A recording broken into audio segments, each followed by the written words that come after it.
Good day, everybody. Welcome back to Right Now Richmond. This is your chance to get some understanding and insights behind a lot of the issues going on in the city and issues City Council is often dealing with.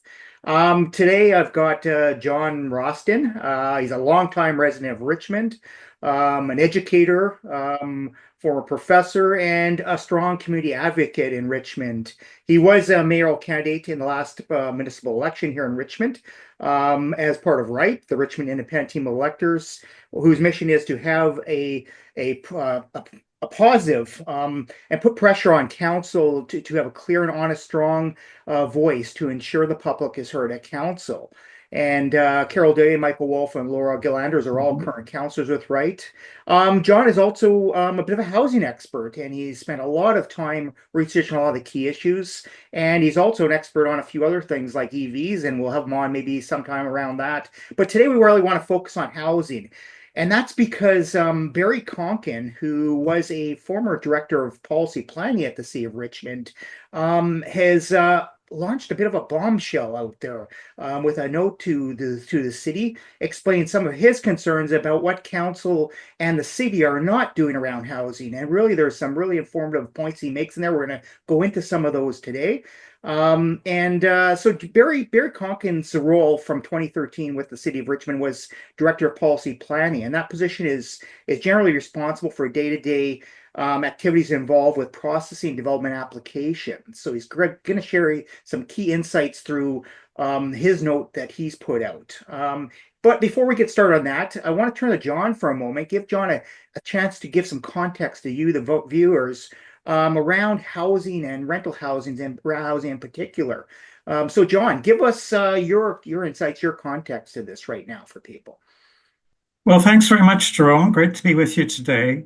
What we're really trying to do is provide housing for people who are born in Richmond and or work in Richmond. And right now, many of those people cannot afford to live here. So in many cases, even people who were born here have been forced to move away because they can't afford to buy housing here, or they're living in their parents' basement, or whatever the situation may be. But it really has reached a crisis. And in terms of people who work here, if you go into a Richmond restaurant or food store and look around at the staff, although these people spend their day working in Richmond, these people cannot afford to live here. And so because they can't afford to buy, what they really need is rental housing. And there's been a tremendous shortage of rental housing. And the reason for that is that Richmond Council has really been promoting developers who build strata condos for sale to investors rather than rental housing for rent to people who work here. And so one of the situations we've wound up with is a critical shortage of rental housing at the same time that we have a surplus of strata condos. In fact, quite a number of them sit vacant because the investors are really trying to make money when the market goes up. They're not really interested so much in renting them out. And even when they do rent them out, their costs of operation are much, much higher than a professional manager of purpose-built rental housing. So, for example, if they call in a plumber, it's going to cost them an awful lot more for that plumber than it would be for the purpose-built rental housing manager who has a plumber on staff. Yeah, thanks. Great insight for viewers around it. We know how important rentals are. A lot of people just can't afford to buy. We're losing people from our communities if we don't create rentals.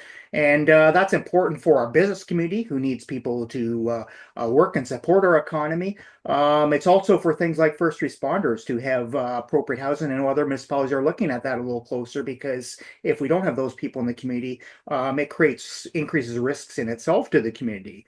So thanks for sharing that. Yeah, going back to, so let's touch on Barry's note here, because, he raises some key points along the very is along the lines of what you're saying here, right? He's saying developers have been taking massive profits, and as he says it, they've been quoting him, rubbing their hands with glee. Because the issues have been paid lip service to these real issues, and he says they've made out like bandits, in his words. And he says a lot of the policies have directly contributed to the cost of housing in this community. So he's pointing it back on the cities that say, really, they have not done enough. And I think for a lot of people who are struggling out there looking at housing and trying to find a place to live, either renting or even buying, it's very difficult these days. And so, yeah, he touches on empty houses, for example, and says there's so many empty houses that the 2020 census, according to him, has showed that there are literally thousands of homes, that are not occupied by people, and this is clearly a problem. As you mentioned, he mentions focus solely on freehold and strata units, because these are what the companies want to build and sell. It's easy to build and sell and get rid of that, but that's not what's needed right now in Richmond, and that's a perfect point. So let's talk a little bit about the private sector getting into, or sorry, rather the public sector getting into this, because as he points out, the private sector won't provide the rentals necessary. You can't rely on them. We've got to do something more, and that's something RITE Richmond has been pushing strongly through a few things we'll get into here. But let's turn over to you and hear your thoughts on where we can do things differently. Well, there are a few places where we can do things differently. I think one of the things he mentions is that when we talk now about the existing housing developers who are building these condos, an easy question is, if there's money to be made in rentals, why are they building strata condos? And the answer is because you can make money on rentals, but you can make many times that much money on strata condos. So the profits are huge on strata condos. And so that's where they go. And as Barry points out, the city has been making it very, very easy for strata condo builders to pocket an awful lot of money. He points out that they're usually making a minimum of 15% on their investment compared to, the rest of us who go to put our money in the bank and, are lucky to get 5%. And the strata condo builders say, well, we're being compensated for our risk. But as Barry points out, they really don't have a risk, because what they do is they sell all of those strata condos in advance. They announce a project, they sell the units in advance. And if for some reason or other they don't sell the units, then they don't build the project. So their risk, as he points out, is pretty close to zero. And so one of the questions is, well, are there other developers, rental housing developers, elsewhere in the Lower Mainland who are building rental housing in other municipalities, but who don't propose projects in Richmond? And the answer is yes, there are. And I've spoken with them, and they say the reason they don't propose projects in Richmond is because of the cost of land. So as you've asked, what could Richmond Council be doing differently? And the answer is they could be zoning land so that it can only be used to build 100% rental housing. And that's what these rental housing developers need, because land sells for the most profitable thing you can do on it. So if there's a piece of land and the most profitable thing you can do on it is build strata condos, its price is going to be several times higher than it would be if instead the land was zoned so that it could only be used for rental housing. So this is the problem we have. And this problem was recognized by the province. So the province of BC. Going to wait for the province to do something about, or is this something the city can? They've already done something about that particular problem. So way back in 2018, the province passed legislation which gave all of the municipalities the ability to go out and zone land for 100% rental housing. And some of them have done so, which has limited the cost of the land and enabled rental housing developers to build there. And Richmond Council has refused to do that.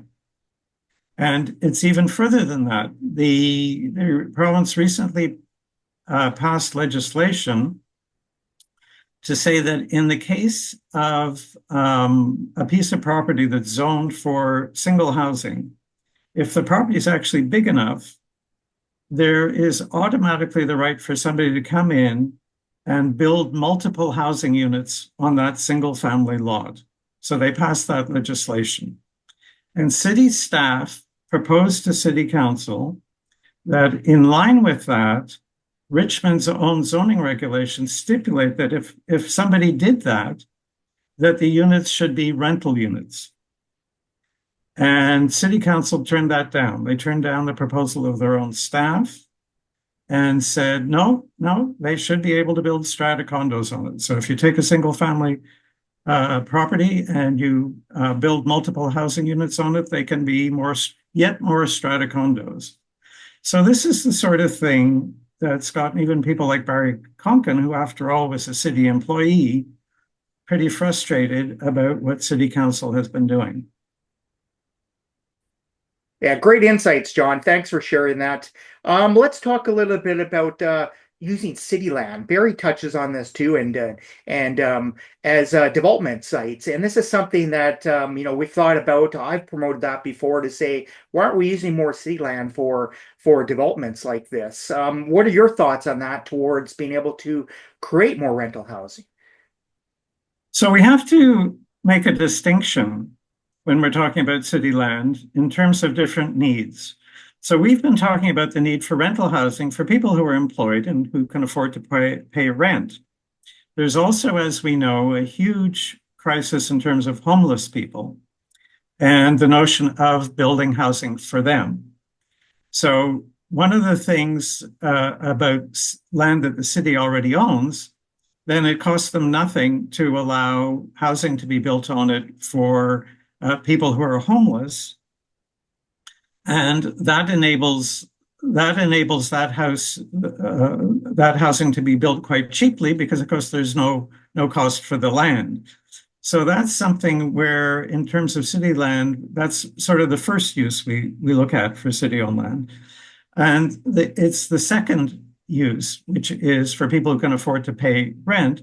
So for something that's not going to be subsidized by the city, where the city can, in essence, rent the land for rental housing, and that provides a rental stream for the city. So we build rental housing on it.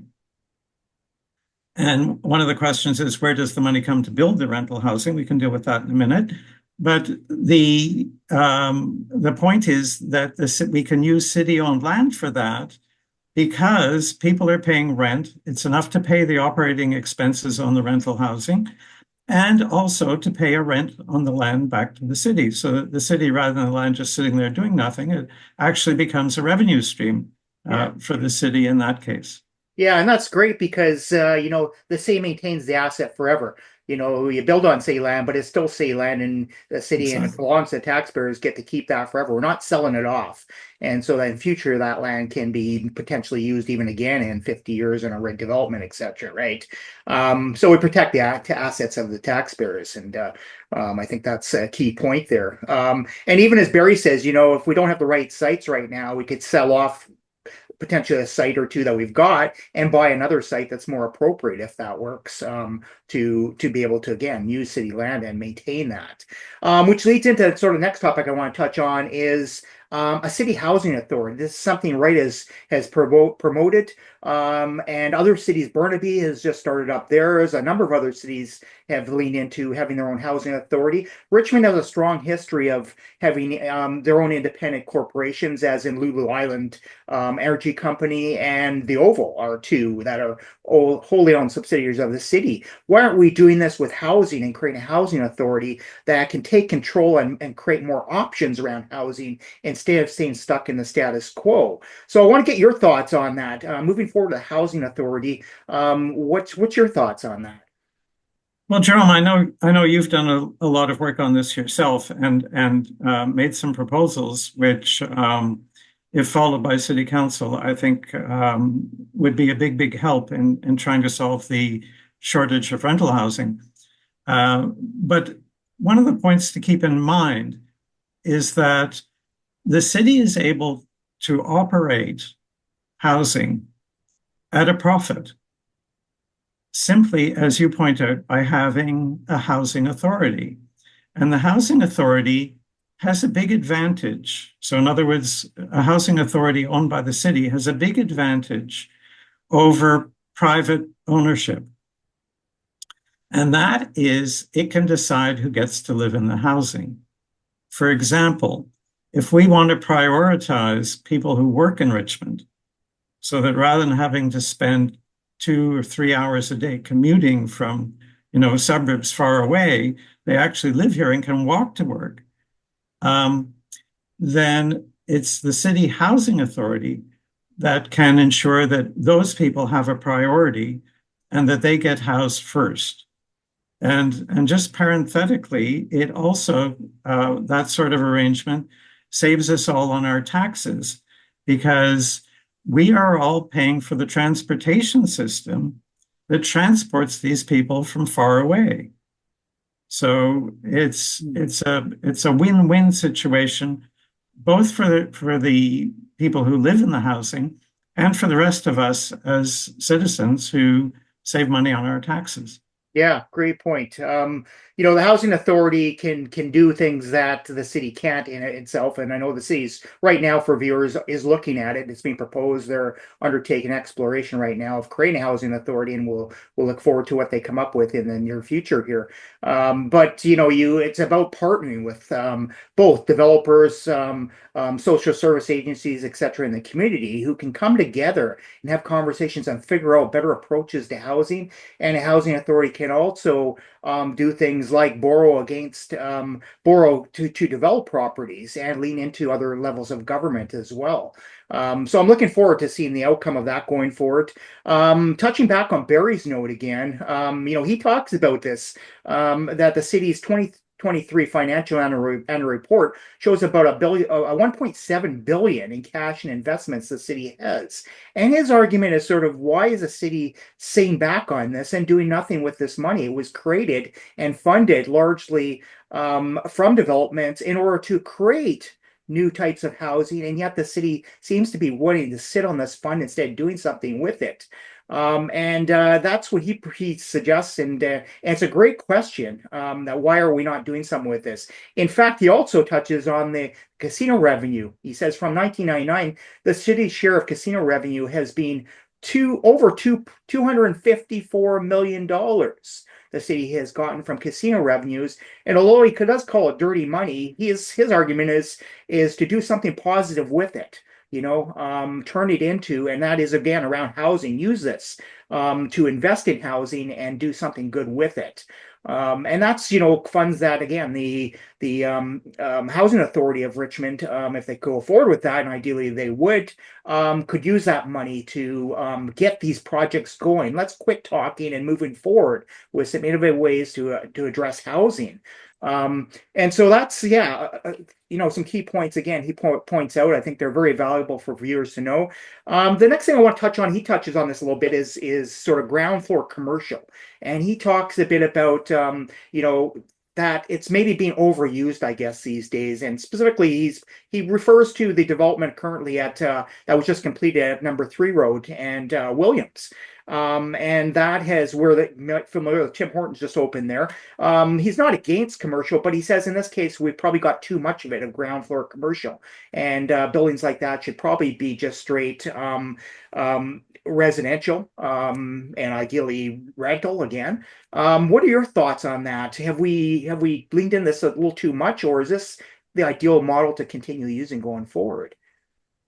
So just to comment on both of the points you made, the first one about the fact that the city has, huge amounts of money sitting in the bank.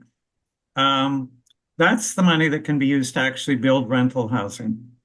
So, and it's not money that vanishes. So in other words, just the way the city invests in bonds and gets the money back over time, plus interest, The same is true if you build rental housing for rental to people who are paying rent, is that part of those rental payments wind up going back to the city as profit, and the city, of course, owns the building. So it's if the building is eventually sold or whatever's done with it, the city still gets its money back. So rather than investing in bonds, the idea is you invest in rental housing. And moving to the second question, which is about ground floor commercial, that should be, rather than being made sort of a blanket requirement, which is what Barry is complaining about, that every such building needs, the whole ground floor has to be commercial. It has to be on a case-by-case basis as to what's in the neighborhood. So obviously, if the rental housing is being built in an area where there are no nearby stores, then reserving the ground floor for commercial so that people have the services they need right nearby makes sense. But as he points out, sometimes the rental housing is being built in an area which, you know, has already got 4 coffee shops and all the rest of and grocery stores. And people could be living in that main floor. It could be additional rental housing. So I think the answer is, rather than the existing sort of blanket requirement, we really have to move to case-by-case decisions on whether it should be required or not. Yeah, great, thanks. Another point Barry touches on is around development cost charges. And if people aren't aware, that's what we charge, or the city charges rather, developers when they're putting in new developments to offset some of the costs of infrastructure.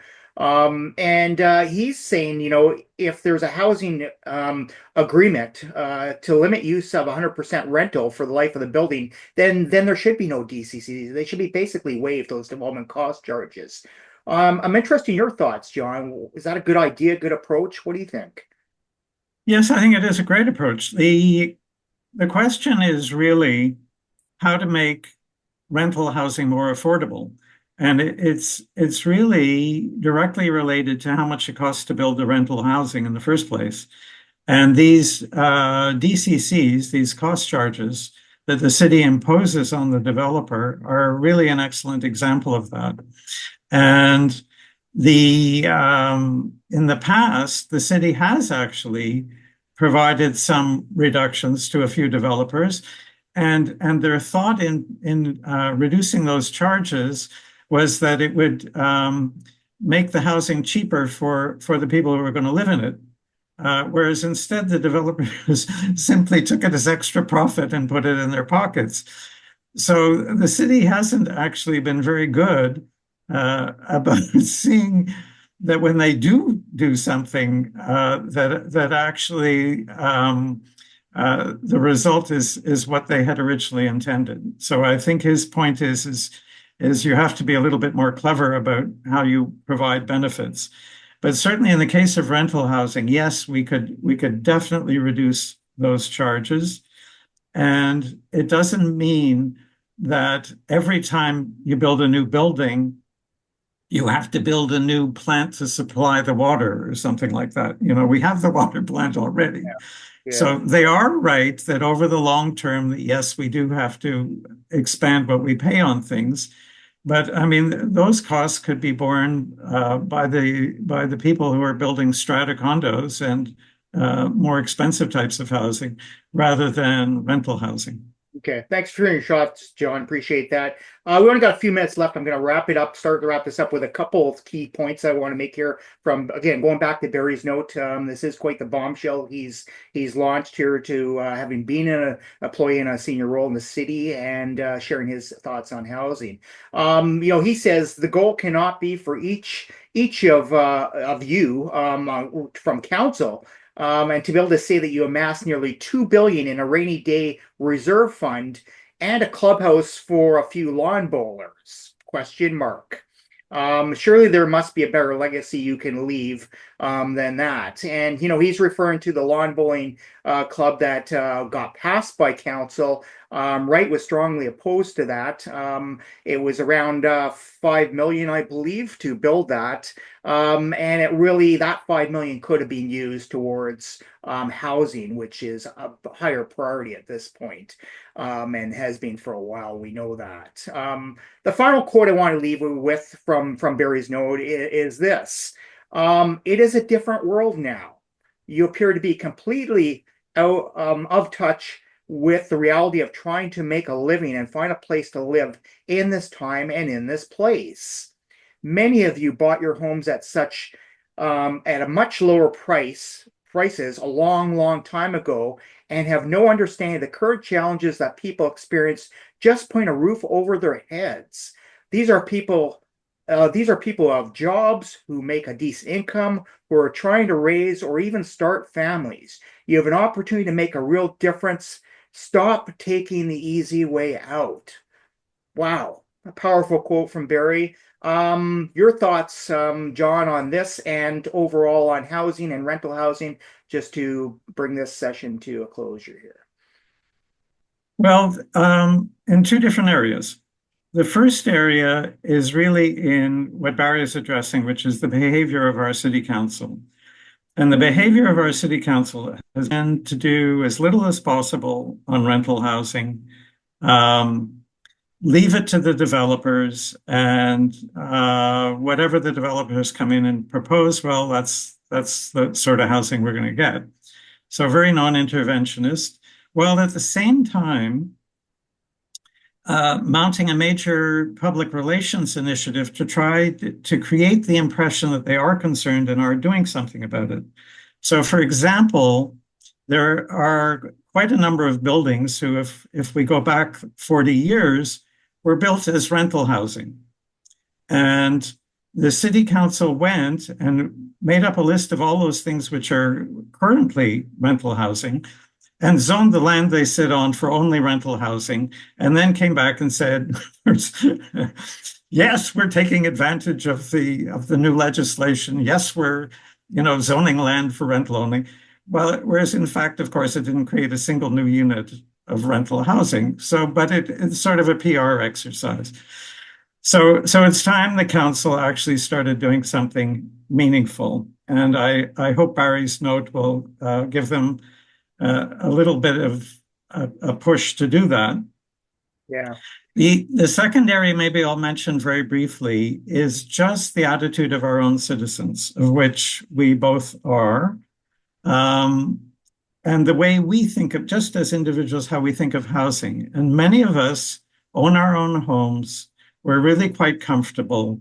We sort of say, well, it's not our problem. But the reason it is our problem is for two reasons. I've mentioned one of them, which is the fact that we're paying taxes to build a much bigger transportation system to transport all these workers who can't afford to live here. So we have our own financial interest in seeing that they can live here. The second part is the willingness of those people who serve us to keep spending hours every day on transportation. If you live way out in a suburb and you can get a job serving in a restaurant there, that rather than serving in a restaurant in Richmond or working in a grocery store in Richmond, you're going to take the job around the corner. So what's happening right now is a lot of Richmond businesses are having trouble finding staff. And one of the reasons they're having trouble finding staff is because the staff can't afford to live here. So it's very much in our own interest, even those of us who are comfortable in our housing, it's very much in our interest to do something about creating new rental housing. Absolutely. Thanks. It's about coming together as a community and supporting each other. That's the only way we're going to be successful as a community. So thanks for sharing those shots. Thanks for coming on the show, John, sharing your insights and continue to advocate for the future in Richmond. We appreciate everything you do. For our viewers out there, thanks for joining us. This show right now, Richmond, we'll continue to explore the issues and insights behind the issues. We want to be able to share with you some further insights to help you understand what's going on in the city and especially at City Council. So thanks for joining us. We'll see you all again next time. Thank you.